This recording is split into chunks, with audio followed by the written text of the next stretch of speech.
Selamat datang di channel kami. Di sini, kami akan membawa Anda menjelajahi cerita-cerita menarik dan penuh misteri dari berbagai penjuru dunia. Bersiaplah untuk merasakan ketegangan dan keajaiban dalam setiap kisah yang kami sajikan. Jangan lupa untuk like, comment, dan subscribe agar Anda tidak ketinggalan cerita seru lainnya. Mari kita mulai petualangan kita hari ini. Di sebuah desa yang terpencil, tersembunyi dalam keheningan hutan, hidup seorang wanita bernama Siti, seorang janda yang terlilit dalam kemiskinan.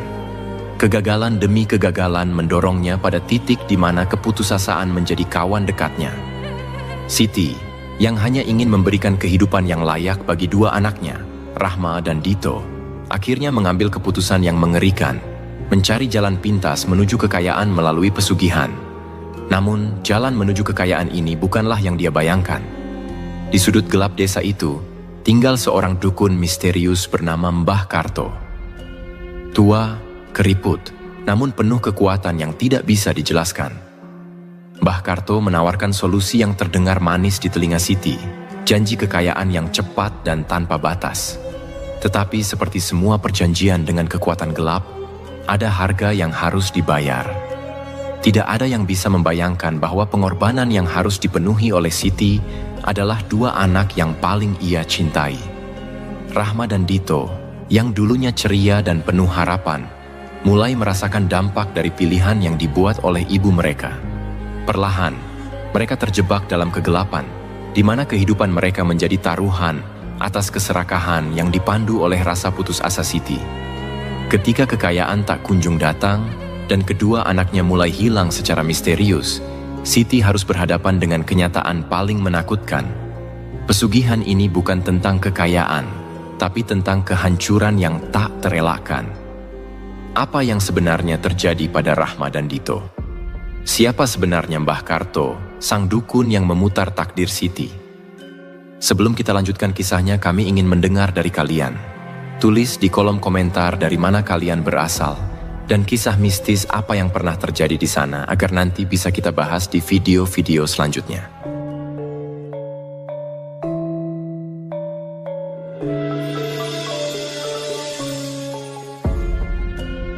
Siti, seorang janda berusia awal 40-an, tinggal di sebuah desa terpencil di salah satu kota di Jawa Timur.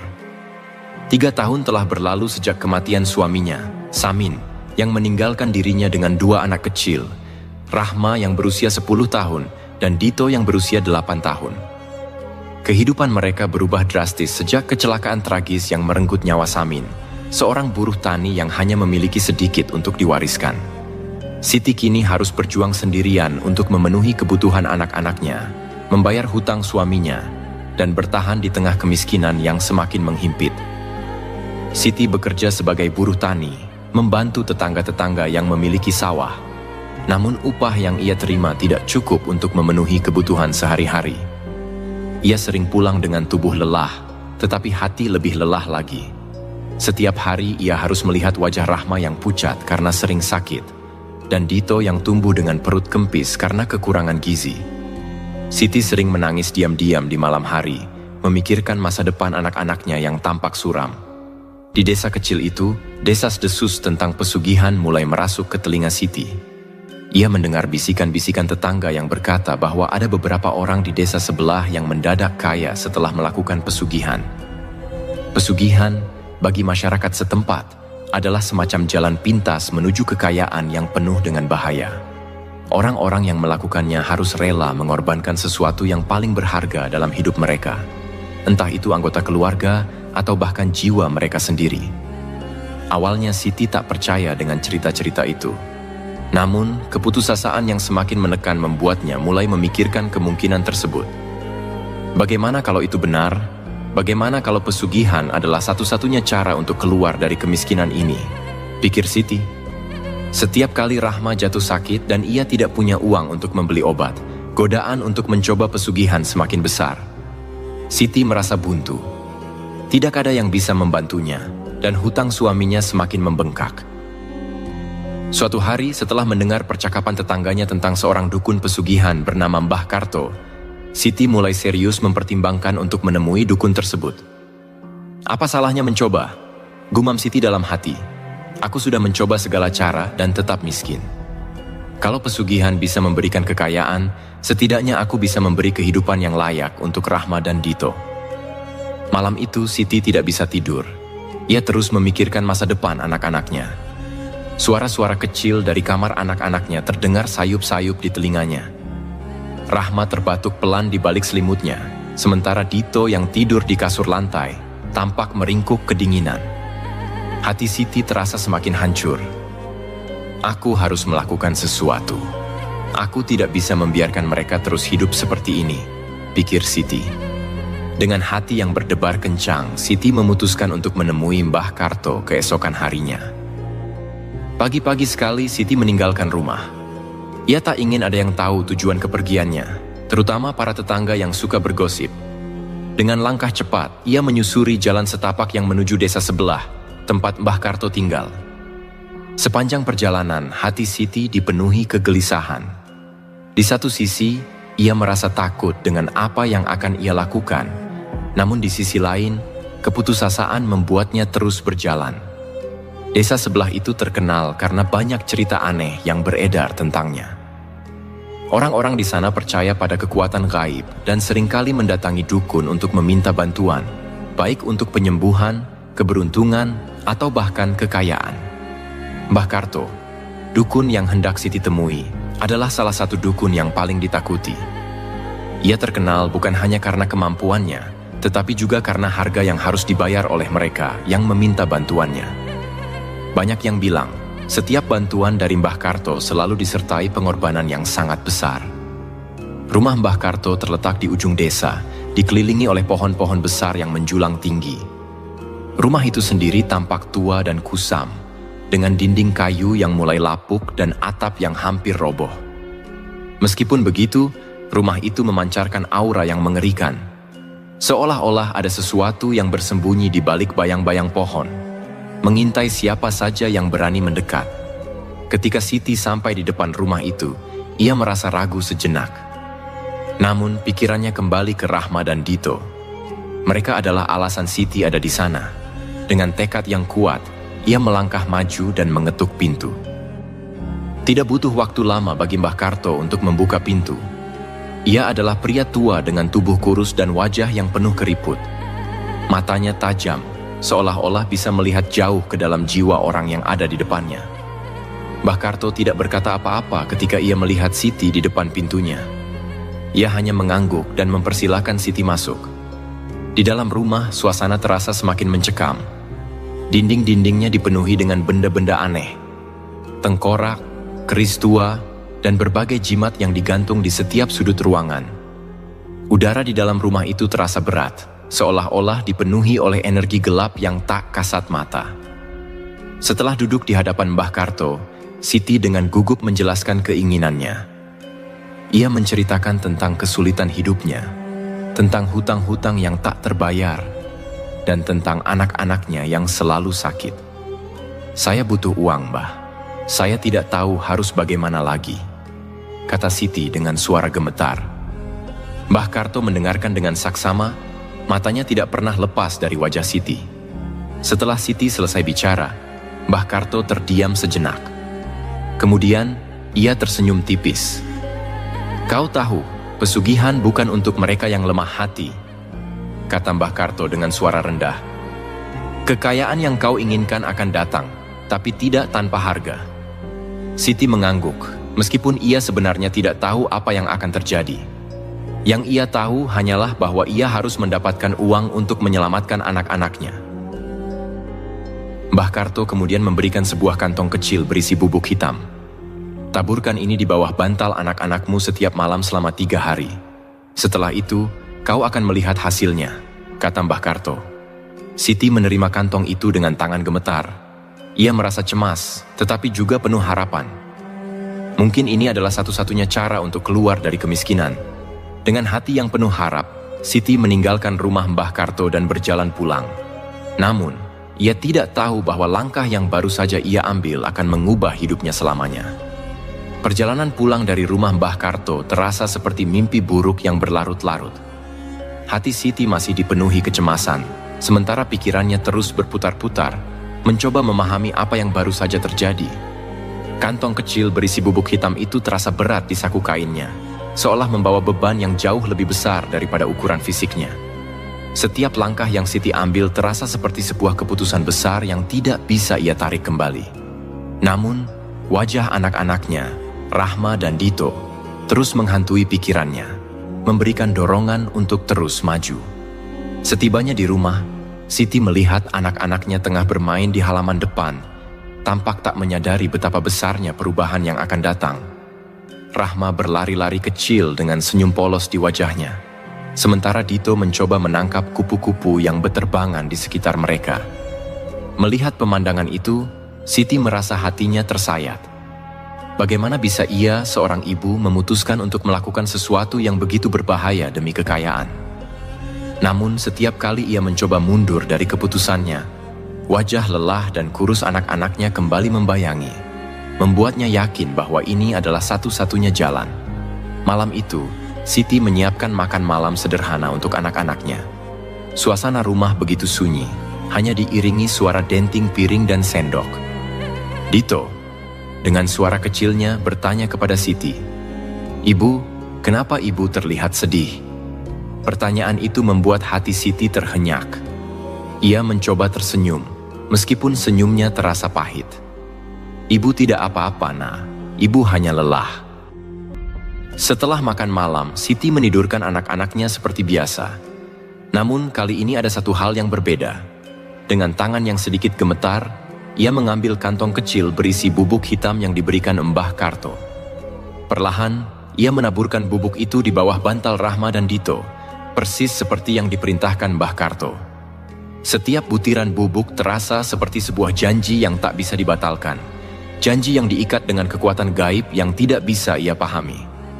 Setelah selesai, Siti kembali ke kamarnya. Ia duduk di tepi tempat tidurnya, pandangannya kosong menatap lantai. Ada perasaan aneh yang merambat di tubuhnya, semacam ketakutan yang tidak bisa dijelaskan. Namun, ada juga secuil harapan bahwa setelah 3 hari, semuanya akan berubah.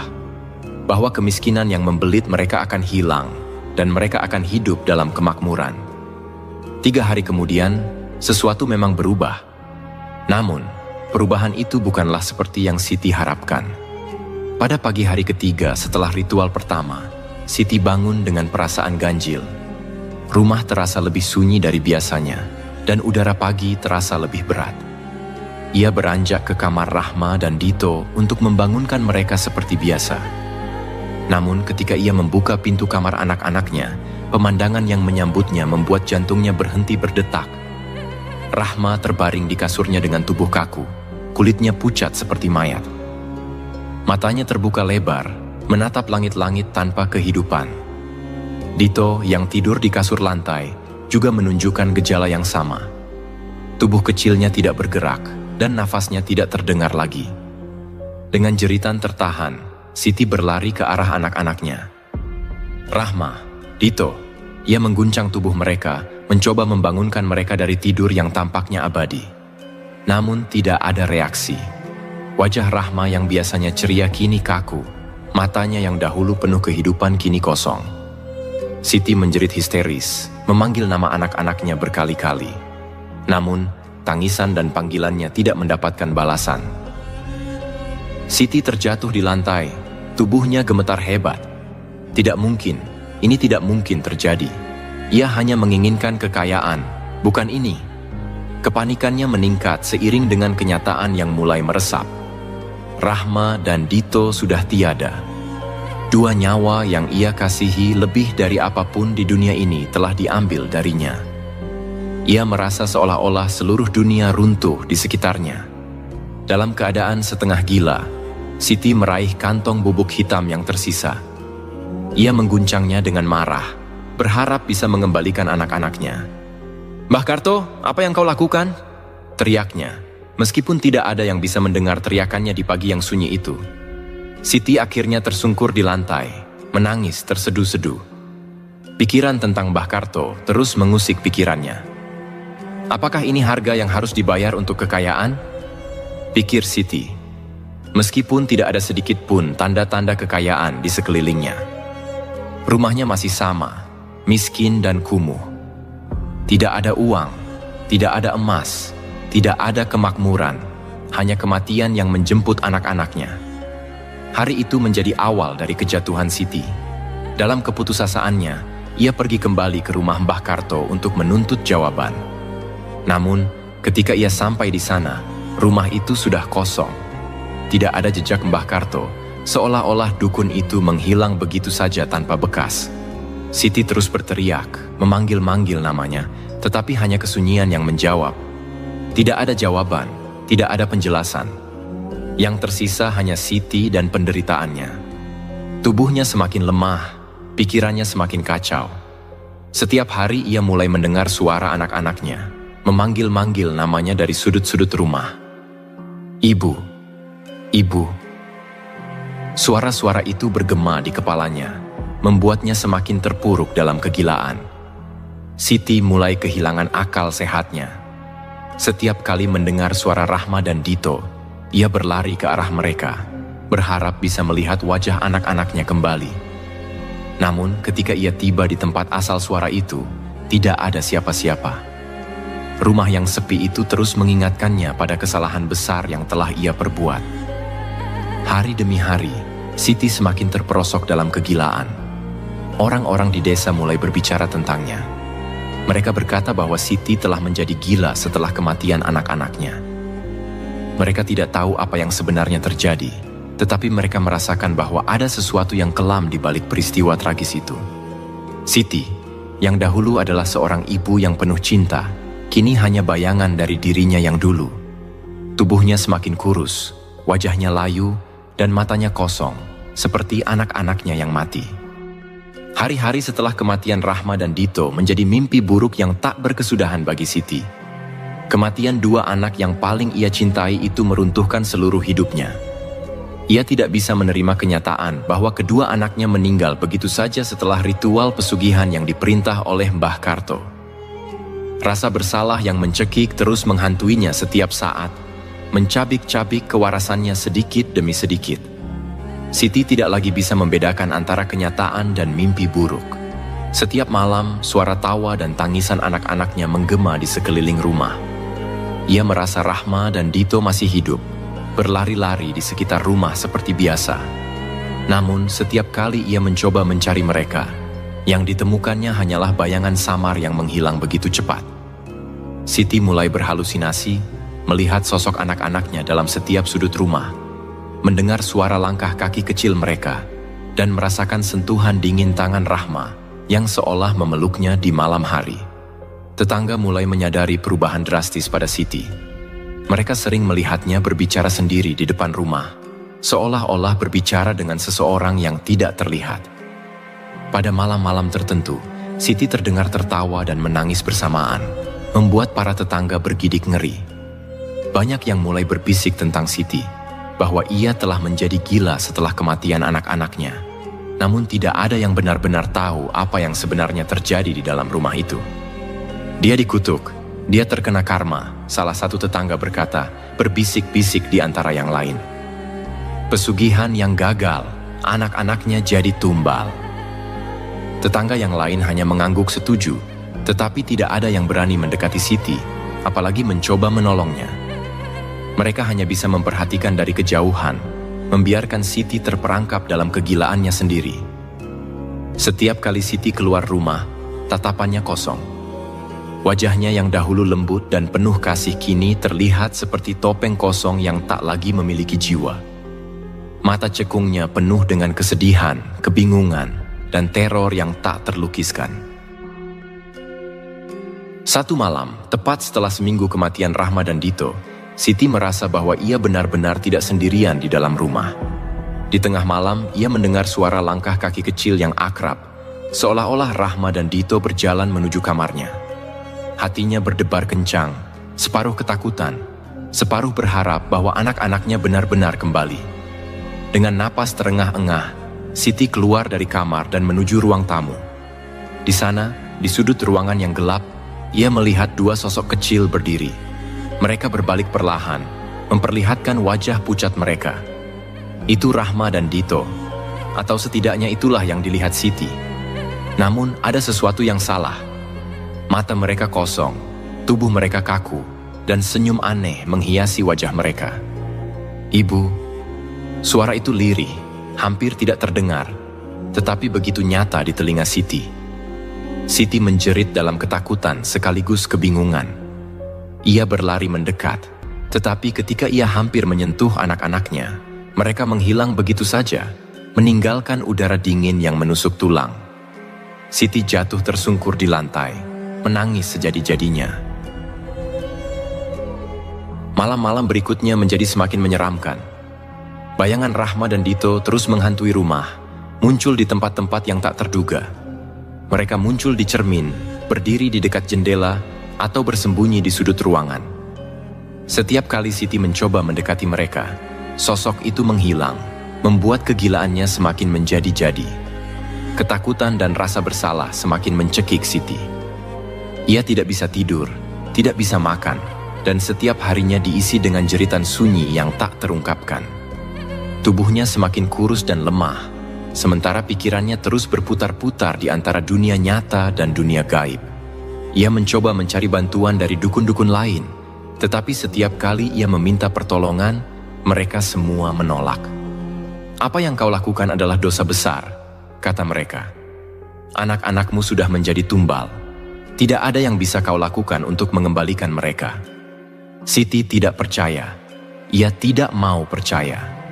Namun, semakin keras ia melawan kenyataan, semakin jauh ia tenggelam dalam kegilaan. Di tengah keputusasaan-nya, ia kembali teringat pada Mbah Karto, dukun yang telah memberinya harapan palsu tentang kekayaan dan kebahagiaan. Dengan sisa tenaga yang ada, Siti memutuskan untuk mencari Mbah Karto lagi. Kali ini, bukan untuk meminta bantuan, tetapi untuk menuntut balas.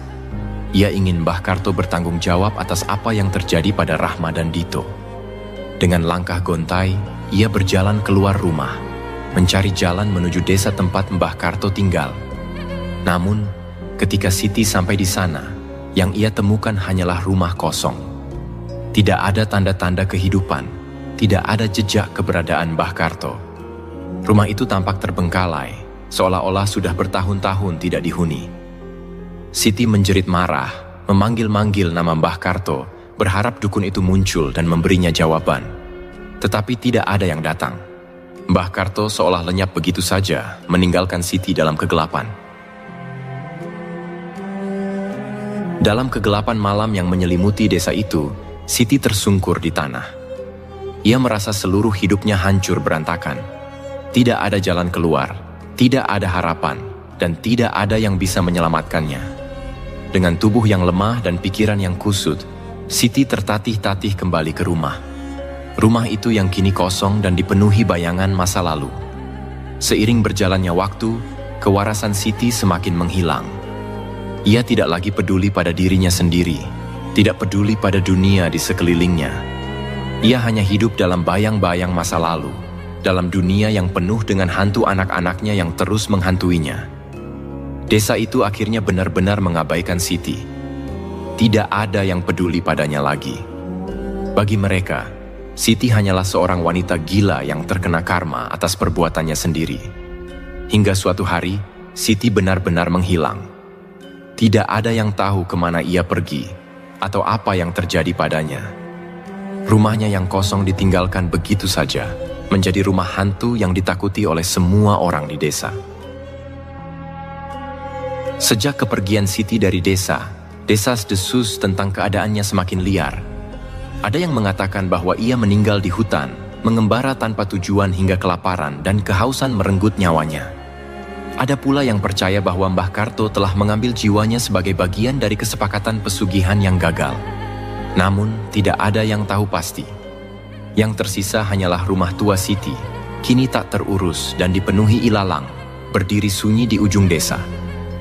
Rumah itu menyimpan aura gelap, menyeramkan, dan menjadi legenda bagi warga setempat. Namun, cerita sebenarnya jauh lebih mengerikan dari yang dibayangkan penduduk desa. Beberapa bulan setelah menghilangnya Siti, seorang pencari kayu bakar yang tengah berada di hutan melaporkan bahwa ia melihat seorang wanita kurus, dengan rambut acak-acakan, berjalan tersaruk-saruk di sekitar pohon-pohon besar. Tubuhnya hanya dibalut kain lusuh, dan wajahnya terlihat kotor dan terluka. Pencari kayu bakar itu ketakutan setengah mati ketika melihat wanita itu tersenyum miring padanya, dengan tatapan mata kosong yang mengerikan. Dia seperti bukan manusia lagi. Kata pencari kayu itu gemetar saat menceritakan pertemuannya. Matanya kosong, seolah-olah jiwanya telah hilang. Aku langsung berlari meninggalkannya. Kabar itu segera menyebar di seluruh desa. Banyak yang yakin bahwa wanita yang dilihat pencari kayu itu adalah Siti, wanita malang yang dahulu mencari pesugihan. Mereka percaya bahwa Siti kini benar-benar sudah gila, tersesat di antara dunia nyata dan dunia gaib. Sebagian penduduk mulai takut memasuki hutan, khawatir mereka akan bertemu dengan Siti yang telah berubah menjadi sosok yang tak lagi bisa dikenali sebagai manusia. Tetapi rasa penasaran manusia tak pernah bisa benar-benar diredam. Beberapa orang desa, terutama yang muda dan pemberani, mulai tertarik untuk membuktikan kebenaran kisah tersebut. Mereka berkumpul di malam hari, membawa obor dan peralatan seadanya, berencana untuk mencari Siti di dalam hutan. Mereka ingin tahu apakah cerita yang selama ini beredar hanyalah legenda, atau memang ada kebenaran yang lebih menyeramkan di baliknya. Suatu malam, dengan bulan purnama yang menggantung rendah di langit, kelompok kecil itu berangkat menuju hutan. Di antara mereka, ada seorang pemuda bernama Arman yang memimpin kelompok tersebut. Arman dikenal pemberani, dan ia ingin sekali menjadi orang pertama yang membuktikan kebenaran tentang Siti. Namun, ketika mereka sudah cukup jauh memasuki hutan, suasana mulai berubah. Hawa dingin yang tiba-tiba menusuk tulang, suara ranting patah di kejauhan, dan suara-suara aneh yang terdengar dari balik pepohonan membuat mereka mulai merasa was-was. Beberapa dari mereka mulai merasa seolah-olah sedang diawasi oleh sesuatu yang tidak terlihat. Setelah berjalan lebih dalam ke hutan, mereka tiba di sebuah sungai kecil yang airnya tenang dan jernih. Di seberang sungai itu, mereka melihat sesuatu yang membuat darah mereka berdesir. Di antara pepohonan yang gelap, samar-samar tampak sosok wanita berdiri. Rambutnya panjang, acak-acakan, dan tubuhnya dibalut kain lusuh. Wajahnya pucat, hampir seperti tak berwarna, dan matanya menatap lurus ke arah mereka tanpa berkedip. "Itu dia," bisik salah satu dari mereka dengan suara gemetar. "Itu Siti." Wanita itu tidak bergerak, hanya berdiri di sana, menatap mereka dengan senyuman aneh di bibirnya. Arman, yang mencoba memberanikan diri, maju lebih dekat ke sungai, mencoba memastikan bahwa sosok itu memang Siti. Namun sebelum ia bisa melangkah lebih jauh, sesuatu yang mengerikan terjadi. Wanita itu membuka mulutnya, dan dari dalam mulutnya keluar suara tangisan anak-anak, suara yang sangat familiar bagi Arman. Itu bukan suara tangisan biasa. Suara itu terdengar seperti dua anak kecil yang sedang memanggil ibunya, memohon untuk diselamatkan. Semua orang yang ada di sana langsung merinding. Arman mundur dengan wajah pucat. Tiba-tiba, wanita itu bergerak cepat ke arah mereka, dengan langkah-langkah yang tidak wajar, seolah-olah tidak menyentuh tanah.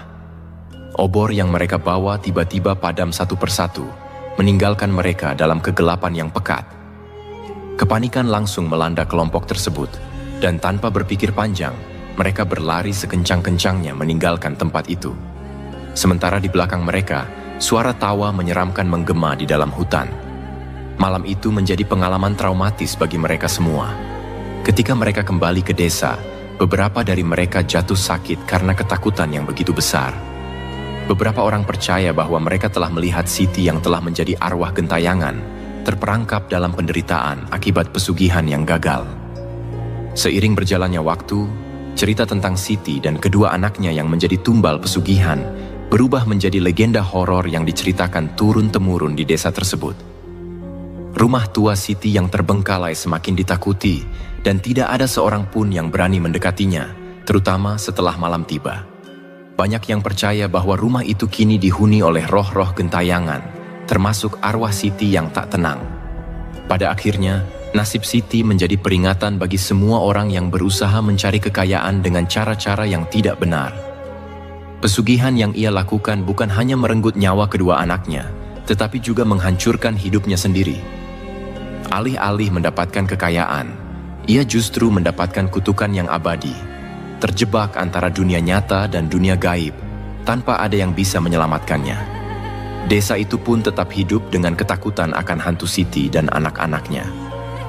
Orang-orang terus mengingat bahwa ada harga yang sangat mahal yang harus dibayar jika seseorang mencoba bermain-main dengan kekuatan gelap demi kekayaan. Kisah tragis ini menjadi pelajaran yang tak terlupakan bagi para penduduk desa. Tidak ada yang berani lagi berbicara tentang pesugihan atau mencari jalan pintas untuk menjadi kaya. Mereka yang mengetahui kisah Siti selamanya akan waspada dan menjauhi godaan kekuatan gaib, menyadari bahwa kebahagiaan sejati tidak pernah bisa diperoleh dengan mengorbankan orang lain. Kisah Siti yang tragis menjadi cermin kelam bagi masyarakat desa, dan di balik tragedi yang dialaminya terdapat banyak pelajaran hidup yang dapat dipetik. Tidak ada yang benar-benar mengetahui apa yang terjadi pada Siti setelah kepergiannya ke dalam hutan. Namun, satu hal yang jelas adalah keputusannya untuk mengejar kekayaan dengan cara pesugihan tidak hanya menghancurkan hidupnya, tetapi juga kehidupan orang-orang yang paling ia cintai, yakni kedua anaknya. Warga desa yang masih ingat dengan kisah itu tidak pernah lagi berani menyinggung atau bahkan mencoba mencari pesugihan. Desa mereka menjadi sebuah peringatan hidup bagi siapapun yang berusaha mencari kekayaan dengan cara-cara instan dan penuh dosa. Seiring berjalannya waktu, legenda tentang Siti beralih dari sekadar cerita horor menjadi dongeng moral yang mengingatkan semua orang bahwa keinginan untuk mendapatkan kekayaan yang cepat seringkali membawa malapetaka yang jauh lebih besar dari sekadar kemiskinan. Pesugihan adalah salah satu bentuk godaan yang memikat mereka yang berada dalam keadaan terdesak, dan Siti adalah salah satu dari sekian banyak orang yang terjerat dalam godaan itu. Dalam masyarakat pedesaan, di mana kemiskinan kerap kali menjadi bayang-bayang yang sulit dihindari, iming-iming kekayaan dengan cepat menjadi sesuatu yang sangat menggoda. Namun, jalan menuju pesugihan selalu gelap dan penuh dengan pengorbanan. Siti, yang awalnya hanya ingin mengubah nasib keluarganya agar bisa hidup layak setelah ditinggal suaminya, tidak pernah menduga bahwa ia akan terjebak dalam perangkap maut ini. Keputusannya untuk mengikuti ritual pesugihan adalah langkah pertama yang menghancurkan segalanya. Janji kekayaan yang diberikan oleh Mbah Karto ternyata hanyalah fata morgana, sebuah kebohongan yang membawa malapetaka bagi Siti dan anak-anaknya. Disinilah pelajaran penting pertama muncul. Keserakahan tidak pernah membawa kebaikan. Tidak ada jalan pintas untuk mendapatkan kebahagiaan atau kekayaan sejati. Setiap keinginan yang berlebihan, terutama yang melibatkan kekuatan gelap, pasti memiliki harga yang sangat mahal. Harga itu tidak hanya dibayar dengan uang, melainkan dengan jiwa, pikiran, dan perasaan, seperti yang dialami Siti. Pengorbanan dalam pesugihan selalu memiliki harga yang besar, dan seringkali pelaku tidak menyadari betapa besar pengorbanan yang diminta. Siti, dalam usahanya mencari kekayaan, tidak pernah berpikir bahwa anak-anaknya akan menjadi tumbal. Dalam proses ritual yang dijalani, Mbah Karto mungkin telah memberikan tanda-tanda peringatan, tetapi dalam keputusasaannya, Siti buta terhadap semua itu. Ketika ia menyadari bahwa anak-anaknya hilang sebagai bagian dari kesepakatan dengan kekuatan gelap, sudah terlambat. Pelajaran berikutnya yang bisa diambil dari kisah ini adalah bahwa keputusasaan dan kebutaan moral dapat membawa kita pada pilihan-pilihan yang menghancurkan. Siti tidak pernah membayangkan bahwa keputusannya akan menghancurkan kedua anaknya. Dia hanya berpikir tentang solusi cepat bagi masalah finansialnya, tanpa menyadari konsekuensi panjang yang menyertainya. Ketika kedua anaknya mulai menderita dan akhirnya hilang, Siti baru menyadari bahwa keputusannya telah menghancurkan hidupnya. Tragedi ini memperlihatkan bahwa tidak ada kekayaan yang sebanding dengan nyawa orang yang kita cintai, tetapi kesadaran itu datang terlambat. Di saat itulah kegilaan mulai menggerogoti pikirannya, karena rasa bersalah yang sangat dalam terus menghantuinya. Rasa bersalah yang dialami Siti atas kematian anak-anaknya menjadi bagian penting dalam kisah ini. Ia mungkin tidak pernah berniat untuk mengorbankan mereka, tetapi karena pilihannya sendiri, anak-anaknya menjadi korban. Ini mengajarkan pelajaran lain. Setiap pilihan memiliki konsekuensi dan kita harus bertanggung jawab atas pilihan yang kita buat. Ketika Siti terjerumus ke dalam kegilaan, itu adalah akibat langsung dari rasa bersalah yang tidak bisa ia redam. Setiap hari, ia dihantui oleh bayangan anak-anaknya yang hilang dan rasa bersalah yang terus menekan jiwanya. Kegilaan bukanlah bentuk pelarian yang ia pilih, melainkan reaksi alami dari seorang ibu yang telah kehilangan segalanya. Namun di balik itu semua, ada pesan kuat bahwa ketika kita tidak mampu menghadapi konsekuensi dari tindakan kita, rasa bersalah bisa menghancurkan kita secara mental dan emosional. Desa tempat Siti tinggal menjadi saksi bisu dari segala tragedi yang terjadi. Bagi penduduk desa, kisah Siti bukan hanya menjadi cerita yang diceritakan di malam hari untuk menakut-nakuti anak-anak, melainkan menjadi peringatan bagi semua orang dewasa. Mereka menyaksikan bagaimana seorang wanita yang hanya ingin hidup lebih baik harus membayar dengan harga yang tidak pernah ia bayangkan. Dalam masyarakat kita, seringkali terdapat tekanan untuk mencari jalan cepat menuju kesuksesan atau kekayaan. Namun, melalui kisah ini, kita diingatkan bahwa jalan yang salah hanya akan membawa kita kepada kehancuran, baik secara fisik, emosional, maupun spiritual. Pesugihan mungkin tampak seperti solusi cepat, tetapi di balik setiap janji manis terdapat konsekuensi yang jauh lebih pahit daripada kesulitan yang kita alami saat ini. Pada akhirnya, Siti hanyalah satu dari sekian banyak orang yang telah jatuh ke dalam perangkap pesugihan. Namun, kisahnya tetap relevan dan menjadi peringatan kuat bagi semua orang. Tidak ada yang benar-benar tahu apa yang terjadi pada Siti setelah ia menghilang di hutan. Apakah ia benar-benar telah menjadi arwah gentayangan yang terus mencari anak-anaknya? Ataukah ia sudah terjebak dalam alam gaib sebagai bagian dari perjanjian gelap yang tak pernah bisa ia putus? Meskipun demikian, satu hal yang pasti, kisah Siti akan selalu menjadi pelajaran hidup bagi siapapun yang mendengarnya. Sebuah kisah tentang keserakahan, pengorbanan, rasa bersalah, dan konsekuensi yang datang setelahnya. Kisah ini berakhir dengan sebuah pertanyaan yang menggantung, tetapi dengan pesan yang jelas. Jangan pernah bermain-main dengan kekuatan gelap hanya demi kekayaan sesaat, karena pada akhirnya, harga yang harus dibayar akan jauh lebih tinggi dari yang kita bayangkan. Terima kasih telah menyaksikan kisah ini di channel kami.